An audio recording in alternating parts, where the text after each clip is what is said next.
नमस्कार। मैं कहानियां सुनाता हूं कि 746वीं कड़ी 746th एपिसोड। अभिवादन स्वीकार कीजिए देवतोष का।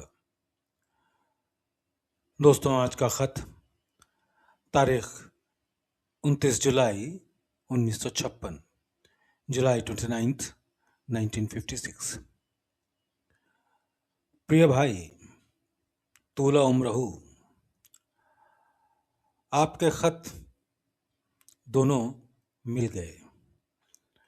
मेरा 24 जुलाई का खत पहुंचा होगा।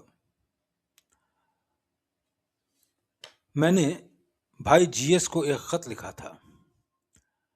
आखिर में बड़ा सबमसिव वे में मोहब्बत के साथ लिखा था और उसका असर अच्छा पड़ा, और मुमकिन है कि आइंदा ऐसी चीजें उनसे सरजद ना हों। मैंने उनको ये लिख दिया था कि जैसे तुम बैरूनी बातों में मसरूफ रहते हो, बैरूनी कहते हैं एक्सटर्नल, बाहरी। मैंने उनको ये लिख दिया था कि जैसे तुम बैरूनी बातों में मसरूफ रहते हो, ऐसे ही अंदर रहना चाहिए। इस वजह से डिसअपॉइंटिंग जुमला उनके सामने आया। ईश्वर ने चाहा वो जल्द ठीक हो जाएंगे, मगर अगर वाकई मोहब्बत उनके दिल में मौजूद हुई, मेरे मोहब्बताना खतूत भी उनको अच्छे रास्ते पर ले आवेंगे। खतूत कहते हैं लेटर्स को। ईश्वर ने चाहा वो जल्द ठीक हो जाएंगे। अगर वाकई मोहब्बत उनके दिल में मौजूद हुई, मेरे मोहब्बताना खतूत भी उनको रास्ते पर ले आवेंगे। बहू के सामने जो विजन आ रहे हैं वो इन मायनों में अच्छे हैं कि पिछले ख्यालात जो अंदर मौजूद हैं वो निकल रहे हैं। ट्रांसमिशन जितना हल्का दिया जाता है, उतनी ही पोटेंसी उसकी ज्यादा होती है और पुराने संस्कार और ख्यालात को एग्रीवेट कर देता है। ट्रांसमिशन जितना हल्का दिया जाता है, उतनी ही पोटेंसी उसकी ज्यादा होती है और पुराने संस्कार और ख्यालात को एग्रीवेट कर देता है। अगर आप बहू को गायबाना हल्की तवज्जो ये ख्याल करके देवें कि उसकी एनर्जी बढ़ रही है, तो उसको फायदा होगा। गायबाना कहते हैं एब्सेंशिया को। ध्यान के वक्त सांस खुद रोकने की जरूरत नहीं है। अगर अपने आप रुक जाती है तो अच्छा है।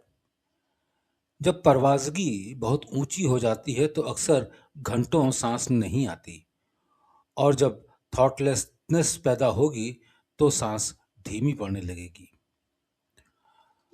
डॉक्टर वरदाचारी का अकल्ट के ऊपर मजमून आवे तो एहतियात से रखिएगा।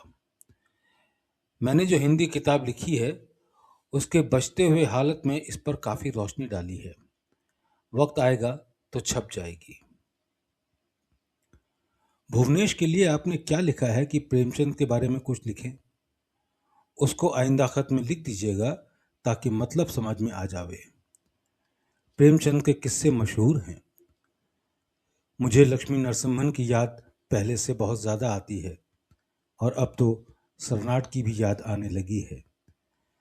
कभी कभी डॉक्टर कुलकर्णी की भी याद रींग जाती है। बच्चों को दुआ गो रामचंद्र।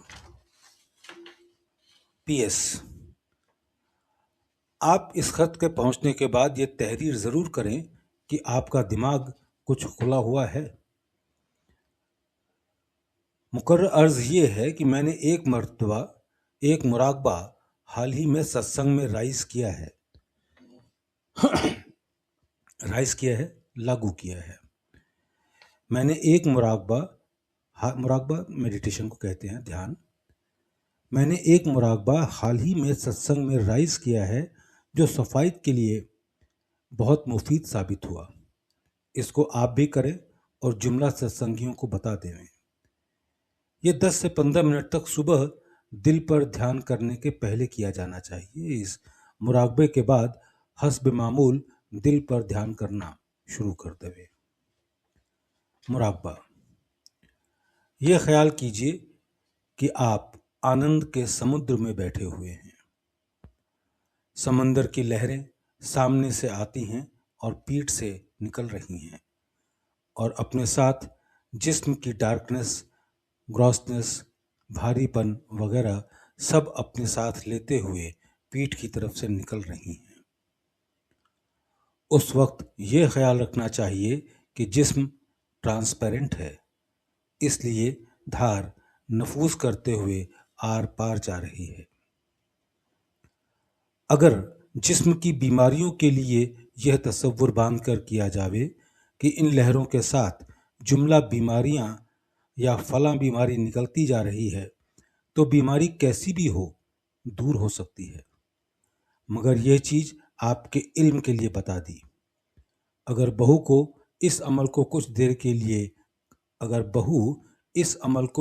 के लिए कर लिया करे तो बीमारियों में बहुत फ़ायदा पहुंचेगा। उसके लिए मैं इजाज़त देता हूँ।